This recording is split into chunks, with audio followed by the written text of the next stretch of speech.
All right, we got a fight coming up this Saturday between WBC Super Featherweight champion Francisco Vargas, and he'll be defending his title versus the old veteran Orlando Salido. Now, right off the bat, this fight has a cloud hanging over it because back in April 21st, a test conducted by VADA returned the result of Francisco Vargas coming up positive for clenbuterol, which is a drug that helps speed up the metabolism, burn fat, and it has also been reported to have a stimulatory effect on the central nervous system to help give a fighter energy. So, with that being said, the WBC has still allowed this fight to go on. No B sample was taken by VADA, and the California State Athletic Commission continued to test Vargas, and throughout those tests, he came up negative, so the WBC had decided to let this fight go on. Now, let's talk about this a little bit because obviously, with the whole Alexander Povetkin situation and how that fight was postponed and Deontay Wilder was allowed to fight somebody else, it seems like a double standard for the WBC allowing this fight to go on. So it shows some inconsistencies, and you know what? I agree with that. I mean, if you're gonna do something for one fighter or one fight or event, you got to do it for the other. So, this fight is going on. The WBC is showing a little bit of hypocrisy here, but let me just give my thoughts on that real quick. Now, you have top level athletes who take PEDs, and I suspect many athletes in all sports at the top level are taking PEDs, and they're able to get away with it because, as I said several times, the science will never catch up with the testing. So you have these high level athletes who have the access to a lot of the science, a lot of the technology, a lot of the people, and a lot of the experts are helping them, these sports scientists or what have you, people in their camp who are very well educated in PEDs, they're helping them take these drugs and they're helping them pass the tests. And that's because they have access to all of this because of the money that they make. A guy like Francisco Vargas, who doesn't have a lot of money, doesn't have access to the advanced technology and science. So guys like this are going to be more prone to getting caught than some of the top level guys who have more savvy people around them because of the money. They're able to use more resources and more of the science to help them get past these tests. And not only that, a guy like Deontay Wilder can pass up a fight or not have to fight an Alexander Povetkin, but still fight a guy like Chris Arreola and still get that $2 million payday or that $1.5 million payday. Whereas a guy like Francisco Vargas, or excuse me, and Orlando Salido, both of them, they basically are pretty decent fighters. I mean, Orlando Salido was a world champion. Francisco Vargas is a world champion right now, but they're not commanding these $1 million paydays. So a guy like Orlando Salido, he can't afford to possibly pass up a fight because he's trying to put food on his table, just like Francisco Vargas is. So these guys don't have the luxury of saying, "Hey, I'm not going to fight." So that could be part of the reason why this fight is still happening because Orlando Salido probably said, "Hey, I'll fight him anyways." But whatever the case may be, the WBC did show inconsistency here. So let's get back to the fight. Enough with that. Both these guys, offensive minded fighters, very aggressive fighters, kill or be killed type fighters. Neither guy is really hard to hit. They're not really overly defensively responsible. We know that given by their fights. We can see that they do get hit a lot and they're always moving forward. They're constantly aggressive. And Orlando Salido is not afraid to make the fight get rough. He's not afraid to try and bend the rules, if you will. We've seen him against Vasily Lomachenko. Fought a very rough fight in that fight. And,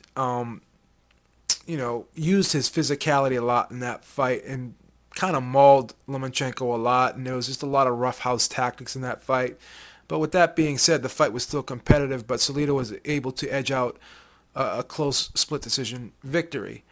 And Salido has been a pro since 1996, so he's been boxing for 20 years, whereas Francisco Vargas turned pro in 2000, 10, so he's only been a pro for 6 years. Now, both these guys are close to the same age. Salido's 35 and Vargas is 31. So there's only a 4 year age difference here. But in terms of boxing years, Salido turned pro at 16. So he's been boxing for an awful long time. And he definitely has the more worse for wear on him. He's got the more miles on the tank. And, he's been in there with better opposition. But, when he does step it up against guys like Mikey Garcia and Yuriorkis Gamboa, he's shown to have struggled a bit, and he can't really beat those types of guys. But, Francisco Vargas, he's been in there with some decent guys as well. He's been in there with Juan Manuel Lopez. He's been in there with, in his last fight, in there with the solid Takasha Miura, and he's been in there with Will Tomlinson, who's definitely a decent fighter, as well as Jerry Belmontes. Still decent names, but not the level of Orlando Salido. So when you break down these styles, you can almost say that Francisco Vargas is very similar to Orlando Salido. He's almost like a fresher, younger, more explosive version of Orlando Salido. But the difference, I think, is Francisco Vargas can box a little bit from the outside. I'm not going to say he's a classic boxer per se, but he uses the jab a little bit more than Orlando Salido. And even though he likes to get inside and engage, he can still fight from the outside, and he'll still throw the jab and the right hand from the outside. So he'll still throw long punches, where Orlando Salido constantly is moving forward. He constantly wants to shorten up that distance and really make it a phone booth type fight. Whereas Vargas doesn't have to fight that way. He can fight from the outside. He can use range a little bit, and he's not afraid to throw the long punches, where Salido is just so hell-bent on getting inside and really making it a toe-to-toe, chest-to-chest type battle. And, Salido has 13 losses, but, he reminds me of Freddie Pendleton, the IBF lightweight champion from the 80s and 90s and early 2000s, where, his record doesn't really translate how good of a fighter he is. I mean, Salido is a good inside fighter. He knows how to really put punches together up close. Sometimes he squares up a bit. Sometimes he doesn't move his head enough inside, so he's easy to tag on the inside. But when he is really letting them punches go, he is like a tornado in there. But the thing is, in these last couple years, particularly, against Rocky Martinez, I think he's really shown that he's slowed up a bit. He's starting to turn the corner a little bit. He's on the downside of his career.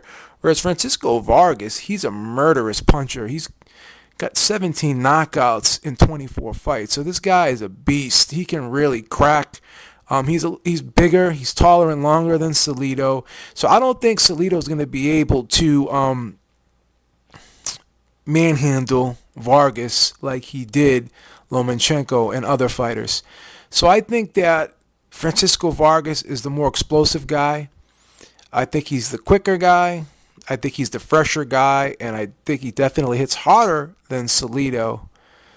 And you have to ask yourself, will he be as fresh in this fight and get that second wind like he got in the Miura fight? Because that was a awesome fight. He was behind on the cards, got knocked down in the fourth round, busted up badly in that fight, and looked like he was on his way to get knocked out. But then he comes back in round 9 against Miura, and again, tested positive for clenbuterol in this fight. So clenbuterol, for some, is an effective stimulant as well, and it helps with stamina for some athletes. So, he had it in his system during training, so I don't know if this is going to have an effect on him one way or the other, if possibly it's an indication that he had a problem making weight. So will he get that second wind if need be against Salido, or will he fade? In the Miura fight, he definitely got that second win. But the big difference here is I think that he is the stronger guy, he is the quicker guy, and he is the heavier hitter.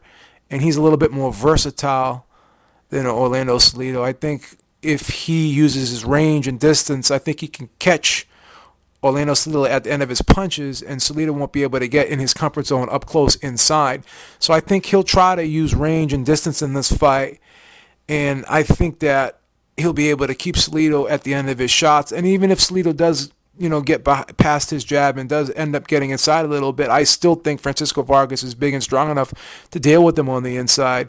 So all in all, I think the more fresher, the fighter right now who's kind of on the upswing, facing the fighter who I think is on the downswing. So you got one guy going up, one guy going down, and you just got one guy who's got that eraser in Francisco Vargas. We saw what he was able to do with the one punch, turn that fight around against Mura. And Salido really doesn't have that one punch power to really turn the fight around. He's a guy who wears you down through accumulation, and I don't think he's going to be able to do that against Vargas. I think Vargas' shots are going to have more of an effect on Salido than Salido's has on Vargas. And I think as this fight wears on, I think that Salido will start to slow down. I think Vargas will start to take over like he did in the Mura fight. And I expect possibly a late stoppage from Francisco Vargas in this fight. I just think Salido has too many miles on the tank. I think he's lost a step or two, and I think that's going to really show in this fight against a guy who's really on the upswing, a guy who can really crack. So I'm going to say that Francisco Vargas will win this fight, and I'm saying he's going to win this fight by a late round stoppage. I'm going to go out right now and predict Francisco Vargas by 10th round TKO against the game Orlando Salido. It's going to be fun while it lasts. It's going to be an action-packed fight, but I just think Francisco Vargas is going to be a little bit too big, a little bit too strong, and just a little bit too heavy-handed for the veteran Orlando Salido. I don't think any of us are going to be disappointed at the end of this fight. I think this fight's going to be an action-packed fight. I'm looking forward to it. Well, that's all I got for now. Till next time, Beeb is out. And once again, thank you all for watching. Peace.